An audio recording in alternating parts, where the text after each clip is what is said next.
tous les jours. C'est comme un rituel en fait, où le matin en fait déjà on lui stimule un peu les muscles et tout pour que ce soit pas trop agressif au niveau de la toilette, tout ça, que ce soit un réveil assez doux. Waï Bagalar passe la plupart de son temps ici, dans la chambre de Pone, son mari, pour être auprès de lui, le surveiller, mais aussi pour ses soins, plus de 2 heures par jour, matin et soir. Un rôle d'infirmière qu'elle endosse depuis 1 an, impossible de trouver des professionnels pour la suppléer. Il y a des cabinets en fait qui, dès qu'ils entendent trachéo, sous-respi, ça les effraie. Et ensuite, on a des cabinets qui sont assez sincères et qui nous disent que ce n'est pas assez rentable par rapport au temps où ils restent ici.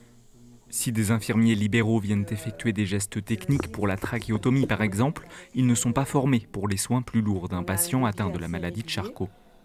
Que je le fasse de temps en temps, c'est quelque chose qui ne me dérange pas, parce que voilà, c'est mon époux, il n'y a pas de souci. Mais ça fait 1 an que je le fais tous les jours, 2 fois par jour, parce qu'il n'y a personne pour me remplacer à ce moment-là.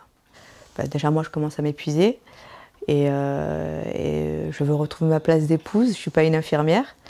Et en même temps, c'est beaucoup de temps que je ne passe pas ailleurs, donc à savoir à m'occuper de mes enfants. Ce qui est difficile, c'est qu'elle ne puisse pas amener mes enfants en vacances, car elle doit être là tous les jours. Après des réunions vaines avec l'Agence régionale de santé ou la Caisse d'assurance maladie, Pone veut écrire au ministre de la Santé, Olivier Véran, pour l'alerter sur sa situation.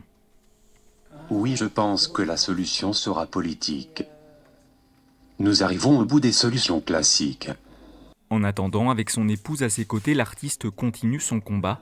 Pone vient de lancer un site internet, Listen and Donate, et une association, Tracadom, pour financer la formation du personnel médical auprès des patients comme lui, appareillés à domicile.